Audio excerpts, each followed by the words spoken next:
Hello everyone, welcome to study Jack point. मैं वीरेंद्र सिंह एक बार फिर से आप सभी का स्टडी जैक पॉइंट प्लेटफॉर्म पर स्वागत करता हूं। उम्मीद है कि आप सब अच्छे होंगे और आपकी जो स्टडी है अच्छी होगी, बेहतरीन होगी। आइए हम शुरू करते हैं साइंस। और जो साइंस का हमारा टॉपिक चला हुआ है ह्यूमन डिसीज। ह्यूमन डिसीज में हम कर रहे हैं प्रोटोजोआ। तो लास्ट क्लास में हमने प्रोटोजोआ क्या है, ये सबसे पहले कहाँ देखा गया, प्रोटोजोआ किस वैज्ञानिक ने नाम रखा, किस वैज्ञानिक ने ये सबसे पहले देखा, तो बिल्कुल ये कितने प्रकार का होता है, इसका वर्गीकरण पोषण के आधार पर कितने प्रकार का है, बिल्कुल अच्छे से हमने लास्ट क्लास में किया है। तो आज करेंगे हम डिसीज कि प्रोटोजोआ से कौन कौन से रोग होते हैं, जिसमें हम जो रोग होगा उसके अन्य नाम क्या है, वो किस प्रोटोजोआ से फैलता है, किस माध्यम से फैलेगा और उसमें लक्षण क्या दिखाई देंगे। लक्षण दिखाई देने के बाद उसकी जांच कौन से टेस्ट से होगी, वह उसके लिए कौन सा टेस्ट होगा और उसका उपचार के लिए क्या क्या उपचार हैं, कौन कौन सी मेडिसिन है, तो इसमें हम ये करेंगे। तो आइए हम शुरू करते हैं। तो हम करेंगे प्रोटोजोआ जनित रोग। तो जितने भी हमने लास्ट में डिसीज की हैं वो डिसीज से रिलेटेड आपके जितने एग्ज़ाम हो चुके हैं, आगे जितने एग्ज़ाम होंगे उससे सिलेबस से बाहर नहीं आएगा। आप जितने आपके प्रीवियस एग्जाम हो चुके हैं, अगर उसमें डिसीज से रिलेटेड कोई क्वेश्चन उठा के देखोगे, बैक्टीरिया और वायरस हमने करा दिया है तो उसमें देख लेना, उससे करवाए से बिल्कुल बाहर नहीं मिलेगा, बिल्कुल डिटेल में किया है। उसके बाद हमने MCQ क्वेश्चन में किया प्रैक्टिस। तो इसी प्रकार हम सबसे पहले डिसीज करेंगे प्रोटोजोआ से जो रोग होते हैं, उसके बाद करेंगे MCQ क्वेश्चन की प्रैक्टिस, एग्जाम में कैसे आते हैं। तो आइए शुरू करते हैं। तो जो मलेरिया है, सबसे पहले तो यहीं पे एक क्वेश्चन बन जाता है कि जो मलेरिया है वो किस प्रकार का रोग है, किस जीव से ये रोग होता है, तो वो प्रोटोजोआ जनित रोग है। तो मलेरिया की कौन सा है, क्वेश्चन आ जाता है निम्न में से बताइए जो मलेरिया रोग है किससे होता है, प्रोटोजोआ से होता है, बैक्टीरिया से होता है, वायरस से होता है, इनमें से कोई नहीं। तो आपका जो राइट आंसर होगा वो होगा प्रोटोजोआ। क्या होगा, प्रोटोजोआ। अब प्रोटोजोआ के जो अन्य मलेरिया है, मलेरिया जो हमारी डिसीज है, इस डिसीज जो प्रोटोजोआ से होती है उसमें सबसे पहले एक क्वेश्चन यहीं से और बन जाता है कि अन्य नाम क्या है। तो उसका अन्य नाम क्या है, एक तो मलेरिया ही है, मलेरिया बुखार, एक होता है दलदली बुखार, दूसरा क्या है कंपकंपी वाला बुखार। कंपकंपी का मतलब क्या है, इसमें ना कंपन स्टार्ट होगी बॉडी के अंदर, मतलब सर्दी लगेगी, है ना, इसलिए इसको क्या बोलते हैं, कंपकंपी बुखार। तो ये भी ध्यान रखना है, पूछ लेता है निम्न में से बताओ कि कौन सा कंपकंपी बुखार है। अब बात आती है कि किस प्रोटोजोआ से होता है। तो प्रोटोजोआ है जो, वो प्रोटोजोआ है प्लाज्मोडियम ये प्रोटोजोआ है। बट एग्जाम के अंदर जो क्वेश्चन आ जाता है कि जो प्लाज्मोडियम है वो किस अवस्था में संक्रमण फैलाने में सक्षम होता है। जो ये प्लाज्मोडियम है वो स्पोरोजाइट, कौन सी, स्पोरोजाइट। ये स्पोरोजाइट है जो, ये एक ऐसी अवस्था है प्रोटोजोआ की जिसमें मलेरिया फैलाने में ये प्लाज्मोडियम है सक्षम हो जाता है। ये क्वेश्चन बहुत बार एग्जाम में आया है।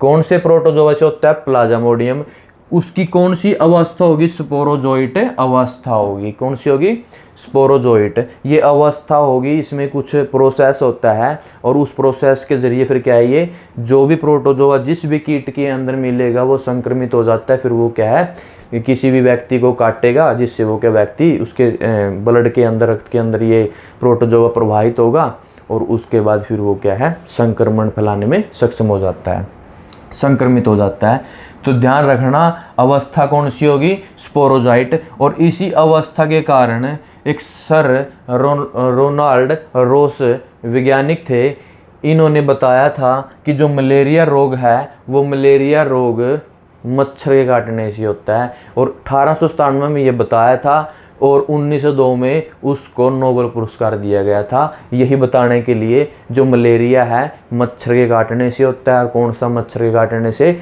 मादा एनाफिलीज। और वो किस अवस्था में, वो जो प्रोटोजोआ होगा स्पोरोजाइट की अवस्था में, ये ध्यान रखना। तो ये क्या है, स्पोरोजाइट की अवस्था में प्लाज्मोडियम क्या होगा, प्रोटोजोआ मलेरिया रोग को फैलाएगा।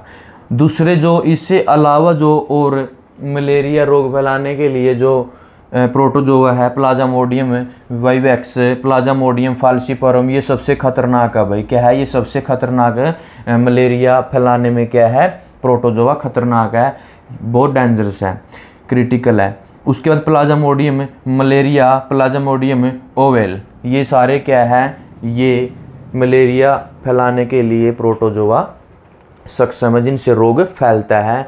तो प्लाज्मोडियम है, जितने प्लाज्मोडियम की स्पोरोजाइट अवस्था में क्या मलेरिया होगा, इनमें जो सबसे खतरनाक है वो कौन सा है, फैल्सिफरम है, प्लाज्मोडियम है। ये ध्यान रखना, यहाँ से 3-4 क्वेश्चन बने हैं जो एग्जाम में आने के लिए इंपॉर्टेंट है। देखो 1897 में सर रोनाल्ड रोस मलेरिया मच्छरों के काटने से होता है पता लगाया गया था, इसीलिए उनको ये पता लगाया था 1897 में, और 1902 में उनको क्या था, नोबेल पुरस्कार दिया गया था। इससे पहले ये था कि जो मलेरिया रोग है वो दूषित पानी पीने से होता है,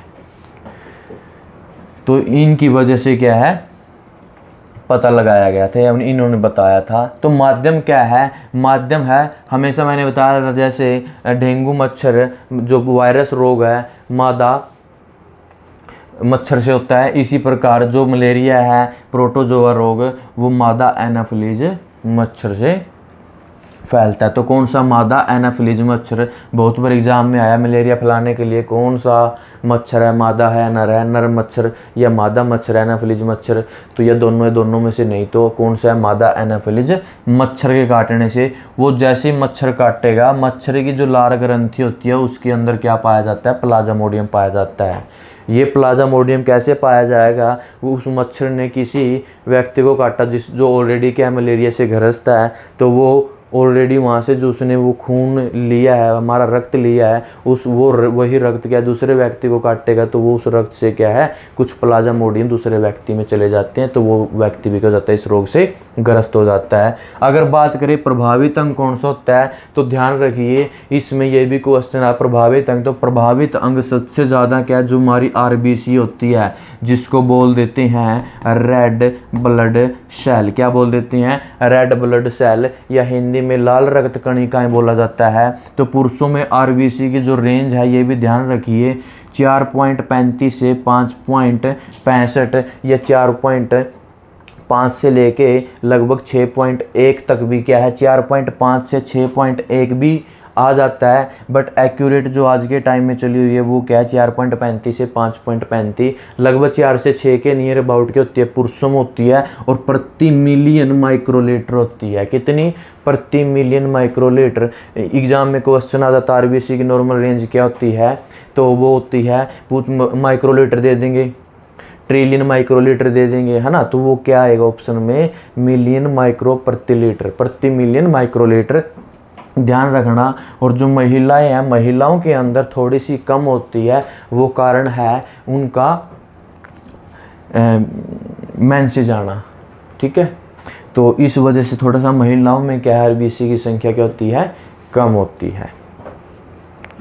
तो उसके बाद यकृत, दूसरा जो प्रभावित अंग होगा यकृत होगा, तीसरा क्या है, स्प्लीन होगा, और जब थोड़ा सा गंभीर हो जाता है जैसे फाल्सिफोरल प्लाज्मोडियम की वजह से होता है, तो वो सेरेब्रल मलेरिया, मतलब दिमाग पे बोल देते हैं, नहीं भी सर के अंदर क्या है, या हमारे जो सर है उसमें बुखार हो गया है या ज़्यादा तप गया है, तो वही क्या है, जिस मलेरिया की वजह से जो बुखार होगा वो क्या दिमाग पे भी थोड़ा क्या करेगा, असर करेगा।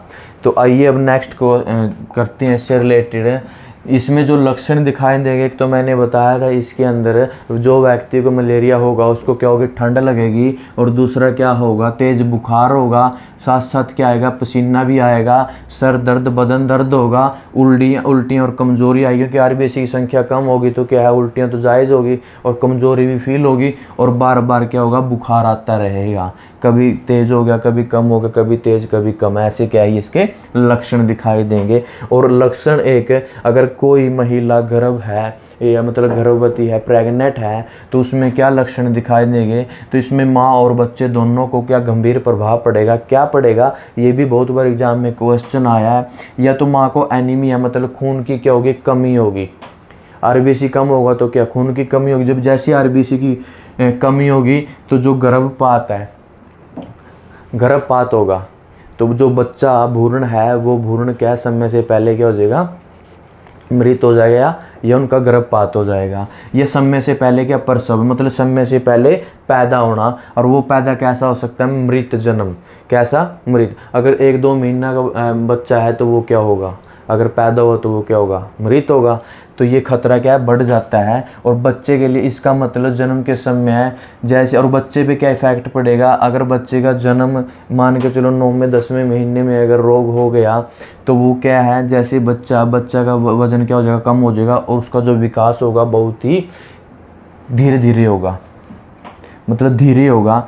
अब दूसरी बात है जो प्लेसेंटा मलेरिया बोल देते हैं। प्लेसेंटा मलेरिया कौन सा होता है, प्लेसेंटा होता है जैसे ही को गर्भवती महिला है, प्रेग्नेंट महिला है, तो जब जैसे ही वो प्रेग्नेंट है तो उसके अंदर ना जो प्लेसेंटा है, वो प्लेसेंटा क्या होता है, भ्रूण बनता है। भ्रूण एक प्लेसेंटा एक ऐसा अंग बनेगा स्टार्टिंग में जिससे वो धीरे धीरे क्या है, एक बच्चा पूरा रूप ले लेता है। तो वो प्लेसेंटा है जिसमें क्या काफ़ी आरबीसी की संख्या होती है, तो जिससे क्या है वो बहुत एक अंग बनना शुरू होगा। और उस अंग का किसके द्वारा, जिसको बोलते हैं ओरनाल या गर्भनाल बोल देते हैं, उसके साथ क्या होता है, जुड़ा होता है, जिसके ज़रिए वो खाने को इधर उधर से खाना लेता है, या जो अपशिष्ट पदार्थ है उसको बाहर निकाला जाता है। किसकी वजह से, नाल की वजह से, उसको बोल देते हैं ओरनाल। तो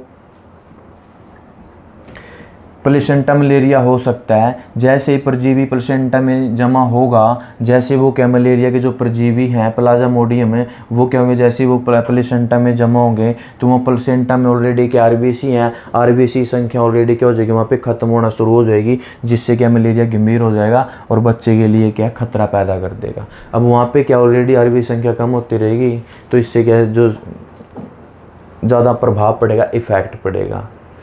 और स्प्लीन पे भी इसी की वजह से क्या इफ़ेक्ट पड़ता है, जो मैंने आपको बताया था, प्रभावित अंग। नेक्स्ट क्वेश्चन देखिए, नेक्स्ट जो इसका पार्ट है जांच।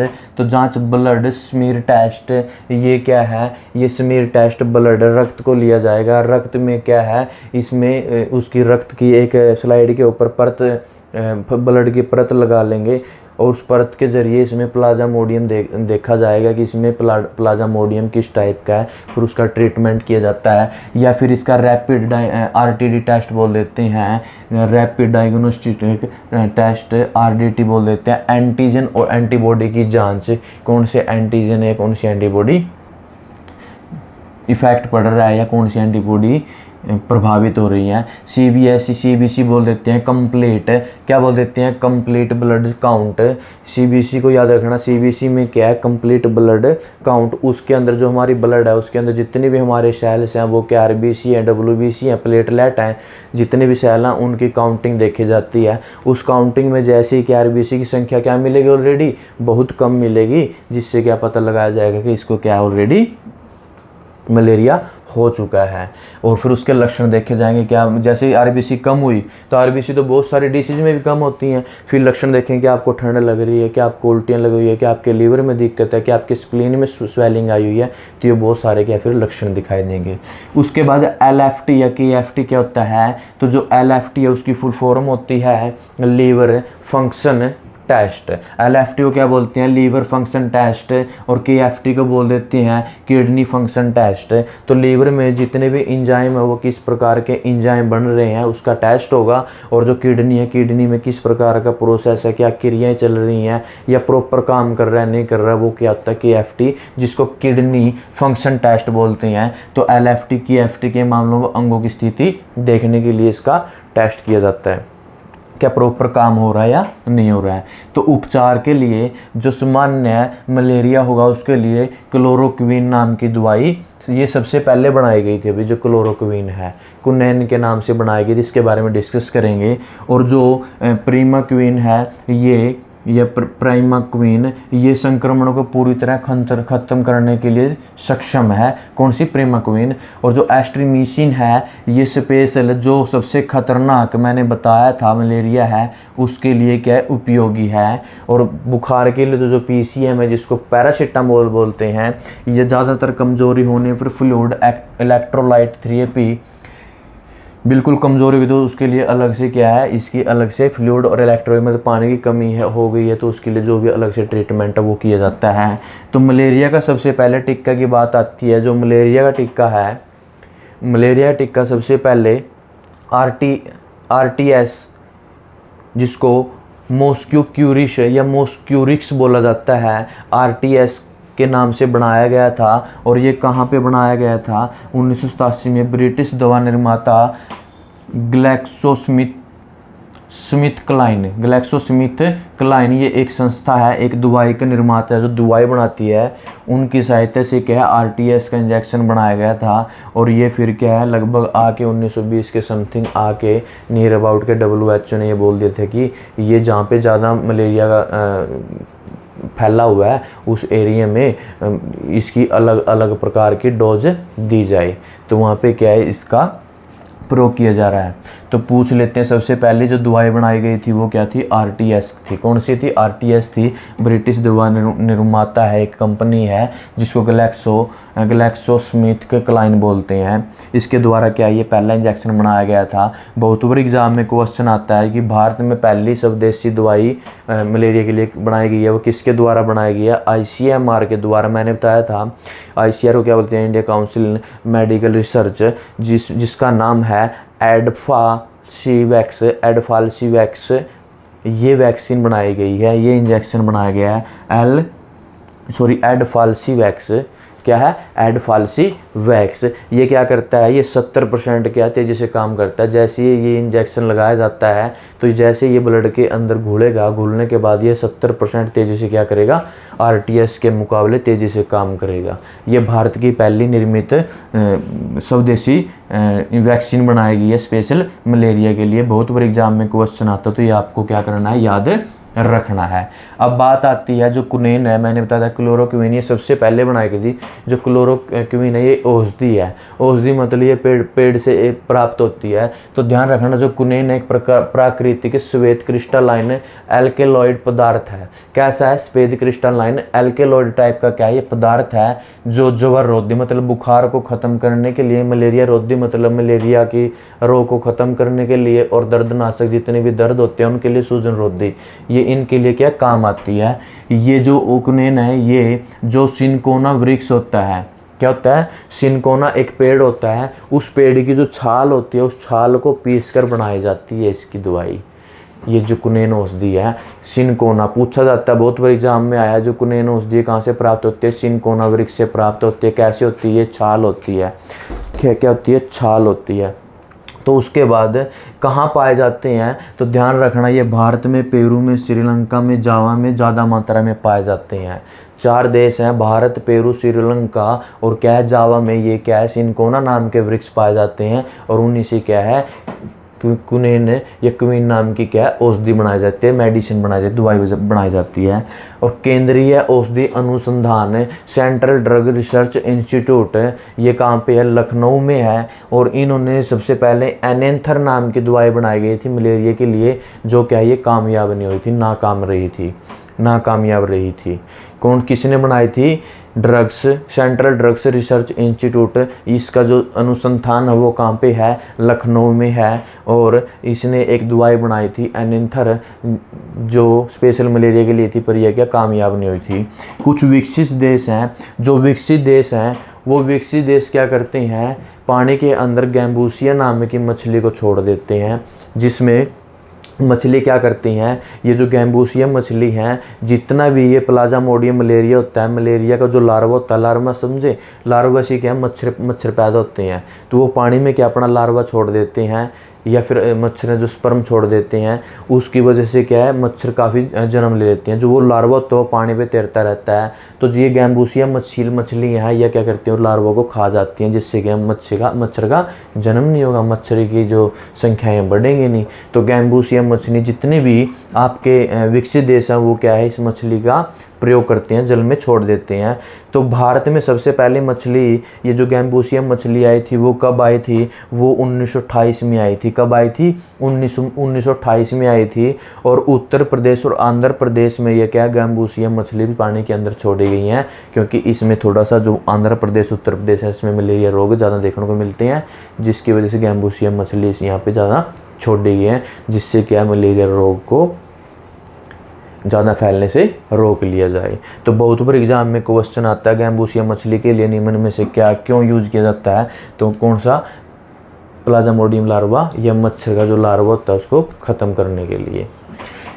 अब सेकंड जो डिसीज है, जो मलेरिया मैंने करवाया, मलेरिया से देख लेना आज जितना ये मैंने जो 2-4 टॉप पॉइंट बताए इससे बाहर कभी भी नहीं आएगा, ना पहले आया था, तो अच्छे से इसको याद करिए। उसके बाद स्लीपिंग सिकनेस को अफ्रीकन ट्रिपनोसोमासिस बोल देती हैं, जिसको हिंदी में अफ्रीकन निद्रा रोग बोल देते हैं। क्या? अफ्रीकन निद्रा रोग, जिसको क्या बोलते हैं? Sleeping sickness. तो इसमें कई बार एग्जाम में स्लीपिंग सिकनेस भी आ जाता है, या फिर अफ्रीकन निद्रा रोग आ जाता है, या फिर अफ्रीका में ट्रिपनोसोमासिस आ जाता है, सोमाइसिस।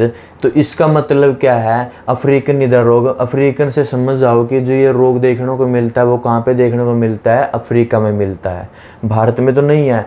पर अफ्रीकन निद्रा रोग, निद्रा का मतलब क्या? जिसको ये रोग हो जाता है तो वो क्या रहेगा? नींद में ही रहेगा, इसलिए इसको निद्रा रोग बोल देते हैं, या फिर नींद में रहने की बीमारी, या सोने की बीमारी, इसको ही बोलती हैं अफ्रीकन या फिर स्लीपिंग सिकनेस।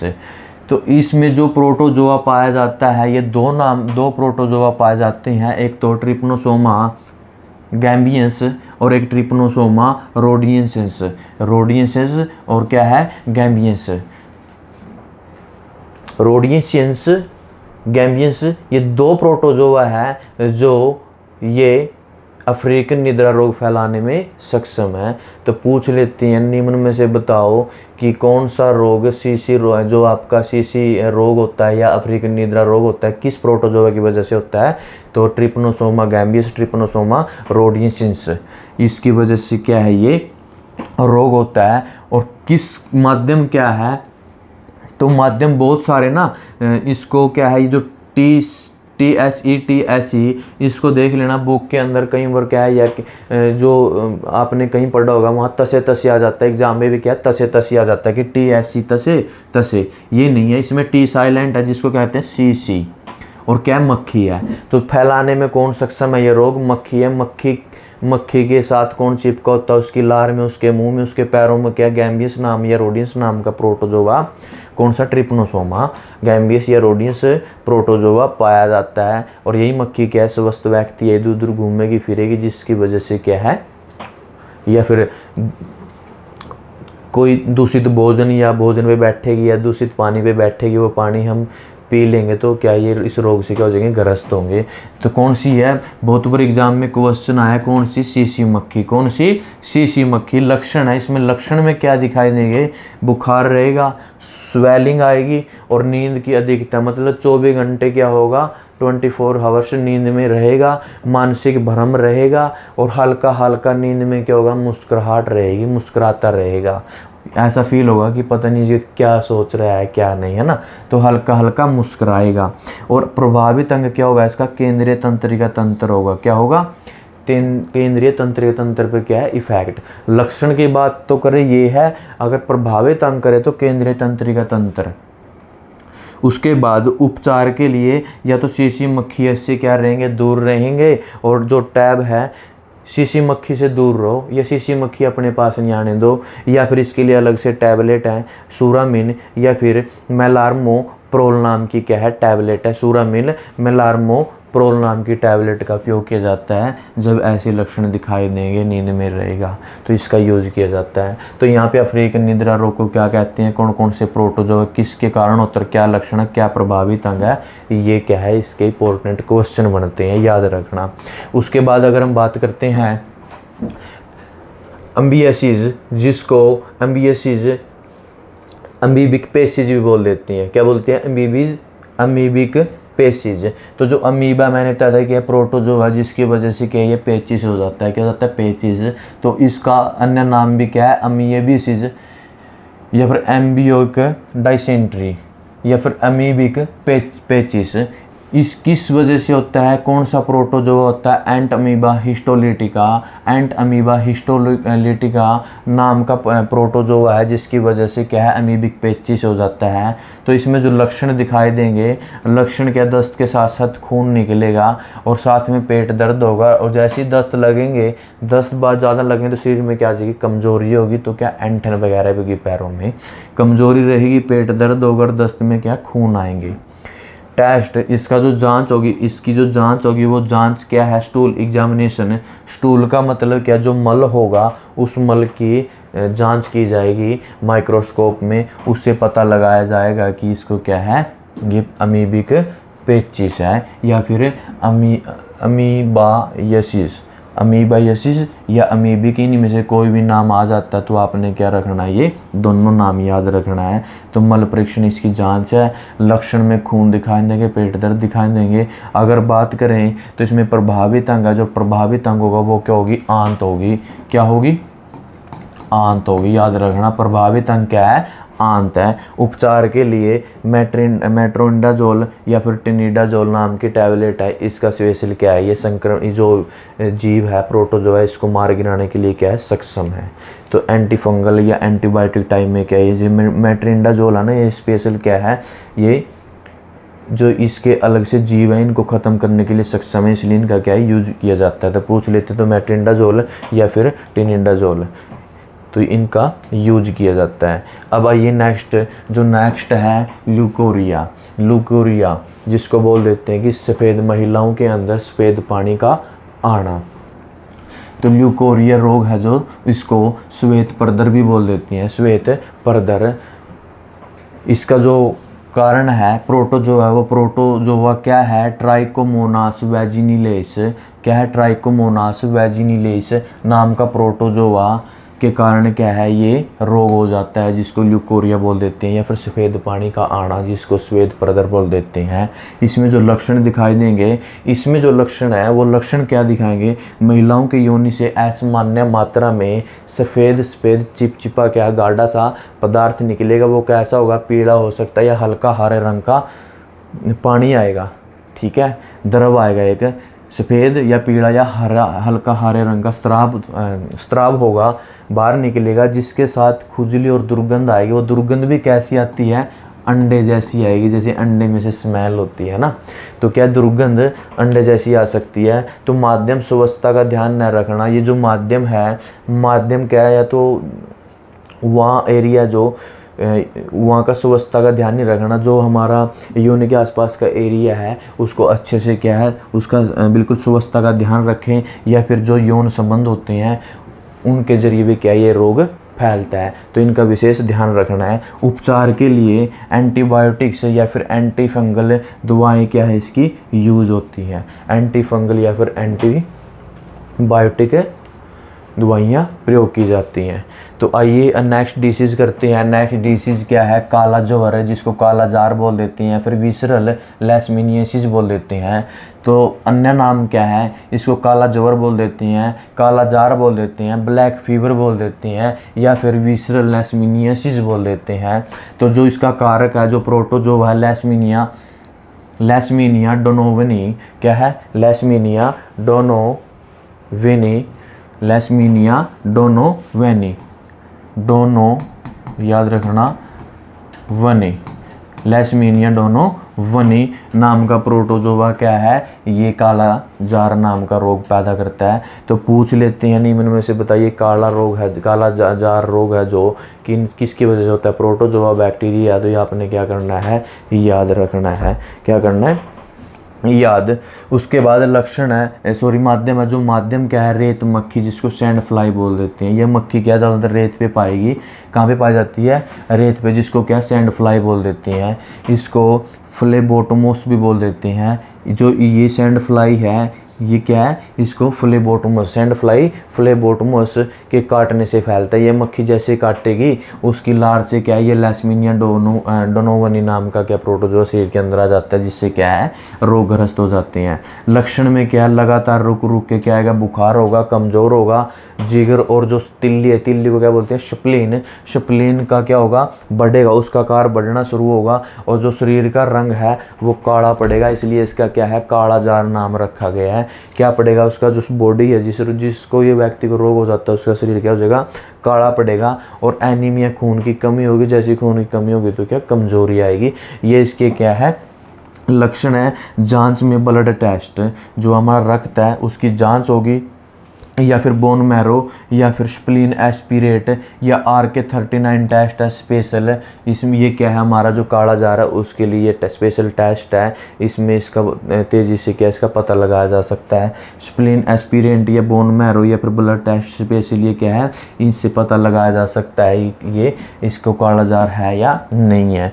उपचार में क्या है, सोडियम स्टीबोग्लूकोनेट ये टैबलेट, या फिर मिल्ट्रोफोनसिन, या फिर प्रोमोमाइसिन, ये क्या टैबलेट एंटीबायोटिक है जो ये टैबलेट यूज़ की जा सकती है। या फिर क्या रेत मक्खी जो ये सैंड फ्लाई है इससे क्या दूर हो या ये अपने पास नहीं आनी चाहिए। इसका क्या ये उपचार है, इसका क्या ये उपचार है। तो दोस्तों ये जो हमने मलेरिया, ल्यूकोरिया और अमीबा पेचिस, उसके बाद काला जार, अफ्रीकन निद्रा रोग, ये डिसीज़ की हैं। ये डिसीज़ बिल्कुल डिटेल से जानना है कि कौन सा रोग कैसे होता है और किस माध्यम से क्या लक्षण दिखाते हैं और इसका क्या उपचार है, क्या जांच है। तो दोस्तों अगर आपको ये वीडियो अच्छी लगी है तो इस वीडियो को ज़्यादा से ज़्यादा शेयर करें, लाइक करें और हमारे चैनल को सब्सक्राइब करें।